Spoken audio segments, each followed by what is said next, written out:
हनुमान जयंती भगवान हनुमान के जन्म का प्रतीक है, जिन्हें भगवान राम के सबसे बड़े और सबसे उत्साही भक्त के रूप में माना जाता है। उन्हें सत्य और पवित्रता का अवतार माना जाता है। यह त्योहार हिंदी कैलेंडर में चैत्र के महीने में पूर्णिमा के दिन मनाया जाता है। इसे चैत्र पूर्णिमा के नाम से भी जाना जाता है। पौराणिक कथा के अनुसार यह माना जाता है कि वानरों के राजा वनराज केसरी की पत्नी अंजना को विश्वामित्र मुनि ने पिछले जन्म में परेशान करने के लिए श्राप दिया था। आकाशीय अप्सरा को चेतावनी दी गई थी कि वह एक बंदर से शादी करेगी और अगले जन्म में एक बंदर को जन्म देगी। अंजना ने श्राप से मुक्ति पाने के लिए भगवान शिव से प्रार्थना की। इसीलिए यह माना जाता है कि भगवान हनुमान भगवान शिव के अवतार हैं। हिंदू पौराणिक कथाओं के अनुसार उन्हें वायुदेव या पवन देवता का पुत्र भी माना जाता है। चैत्र पूर्णिमा के दौरान हनुमान जयंती उत्तर भारतीय राज्यों में सबसे लोकप्रिय है। ऐसा माना जाता है कि भगवान हनुमान का जन्म सूर्योदय के समय हुआ था। इसीलिए हनुमान जयंती पर मंदिर सूर्योदय से पहले भोर में आध्यात्मिक प्रवचन शुरू करते हैं। हनुमान जयंती पर बजरंगबली की पूजा में कुछ खास विधि विधान की जरूरत नहीं पड़ती। कहते हैं त्रेता युग में हनुमान का जन्म चैत्र की पूर्णिमा तिथि पर मंगलवार को हुआ था। इसीलिए मंगलवार का दिन बजरंगबली को समर्पित है। मान्यता है कि हनुमान जी का सच्चे मन से स्मरण मात्र कर लें तो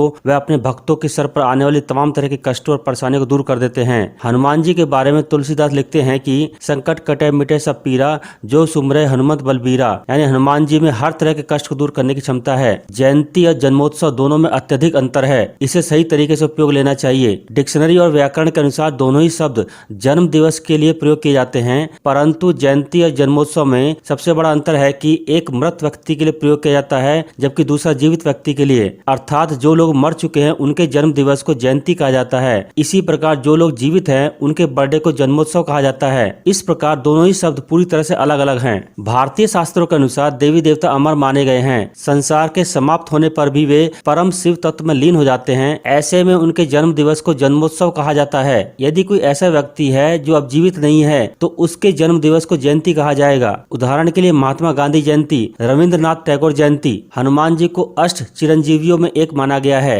अष्ट चिरंजीवियों में अश्वत्थामा, दैत्यराज बलि, वेद व्यास, हनुमान, विभीषण, कृपाचार्य, परशुराम और मार्कंड ऋषि हैं। माना जाता है कि जब तक सृष्टि का अस्तित्व रहेगा तब तक ये सभी लोग भी जीवित और युवा रहेंगे। ब्रह्मांड से जुड़ा है हनुमान जी की ऊर्जा का सार। विज्ञान के अनुसार ब्रह्मांड में जो ऊर्जा व्याप्त है वह अगाध और अक्षय है। धर्म शास्त्र में इस ऊर्जा को हनुमान जी से जोड़ा गया है। हनुमान जन्मोत्सव के दिन भक्त उनकी पूजा कर असीम ऊर्जा का अनुभव करते हैं। हनुमान जी ने वानर रूप में जो किया वह सब मानव के लिए किसी चमत्कार से कम नहीं है। इसका वर्णन सुंदरकांड में है।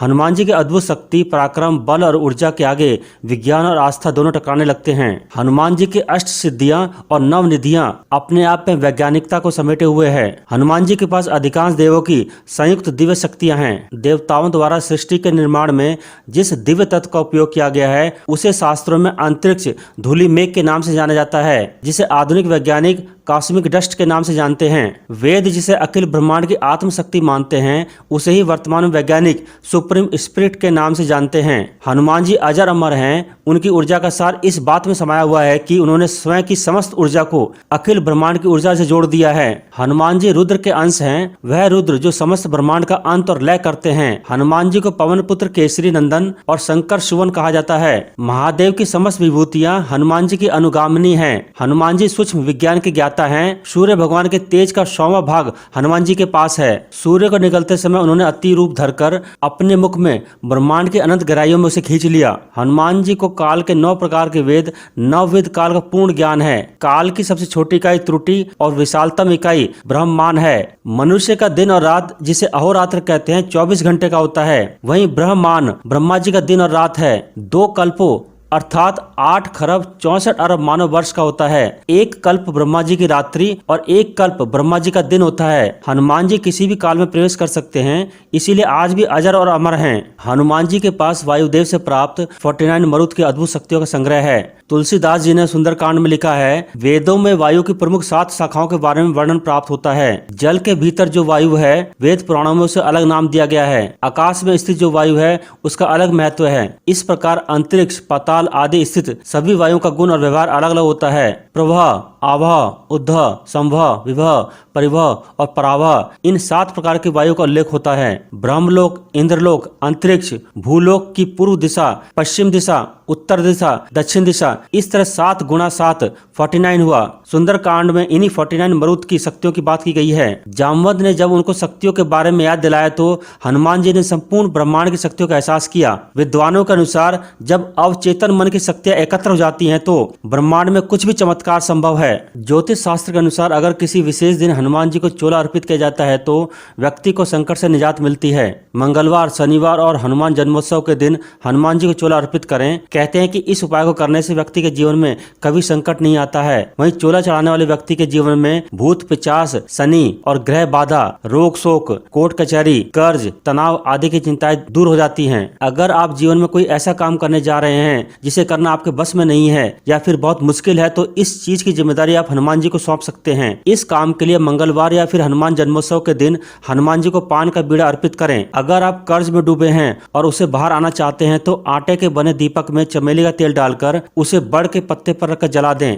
बड़ के 5 पत्तों पर 5 दीपक रखें। इन्हें ले जाकर हनुमान जी के मंदिर में रख दें। इस उपाय को करने से व्यक्ति के जीवन में कर्ज से मुक्ति मिलेगी, साथ ही शनि बाधाएं भी दूर होंगी। किसी भी कार्य में सफलता पाने के लिए या फिर युद्ध में विजय प्राप्त करने के लिए हनुमान जी को लाल या केसरिया रंग का ध्वज अर्पित किया जाता है। कहते हैं कि अगर मंदिर में झंडा फहराएंगे तो व्यक्ति के मान सम्मान में बढ़ोतरी होती है और हर कार्य में तरक्की मिलती है। ज्योतिष के अनुसार यह झंडा त्रिकोणीय हो और उस पर राम लिखा हो, इससे व्यक्ति की संपत्ति संबंधी समस्याएं दूर होती हैं। कहते हैं हनुमान जी को राम नाम बेहद प्रिय है। भगवान श्री राम की पूजा से हनुमान जी प्रसन्न होते हैं। हनुमान जी को लाल रंग अति प्रिय है।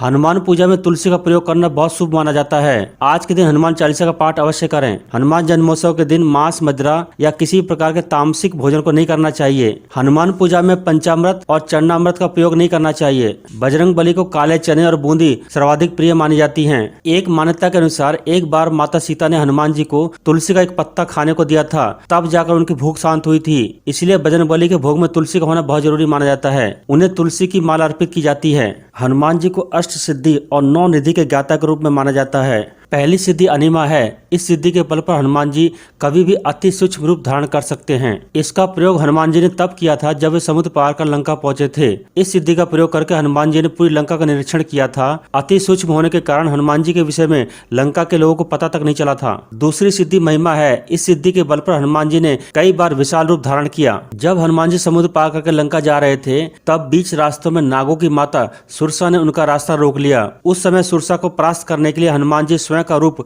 100 योजन तक बड़ा कर लिया। इसके अलावा माता सीता को श्री राम की वानर सेना पर विशाल दिलाने के लिए ही महिमा सिद्धि का प्रयोग करते हुए स्वयं का रूप अत्यंत विशाल कर लिया था। तीसरी सिद्धि गरिमा है। इस सिद्धि की मदद से हनुमान जी स्वयं का भार किसी विशाल पर्वत के समान कर सकते हैं। इसका उपयोग हनुमान जी ने महाभारत काल में भीम के सामने किया था। जब भीम को अपनी शक्ति पर घमंड हो गया था उस समय भीम के घमंड को तोड़ने के लिए हनुमान जी ने एक वृद्ध बानर का रूप धारण करके रास्ते में अपनी पूंछ फैलाकर बैठ गए थे। भीम ने जब हनुमान जी की पूंछ उठाई तो वह उनकी पूंछ को नहीं उठा सका। इस प्रकार भीम का घमंड टूट गया। चौथी सिद्धि लधिमा है। इस सिद्धि से बजरंग बली स्वयं का भार बहुत हल्का कर सकते हैं और पल भर में वे कहीं पर भी आ जा सकते हैं। जब हनुमान जी अशोक वाटिका में पहुंचे तब वे अनिमा और लधिमा सिद्धि के बल पर सूक्ष्म रूप धारण करके अशोक वाटिका में पेड़ के पत्तों में छिप गए। इन पत्तों में बैठे बैठे ही उन्होंने माता सीता को अपना परिचय दिया। उसके बाद माता सीता ने हनुमान जी को उनके असली रूप में सामने प्रकट होने के लिए कहा था। पांचवी सिद्धि प्राप्ति है। इस सिद्धि के बल पर हनुमान जी किसी वस्तु को तुरंत प्राप्त कर सकते हैं।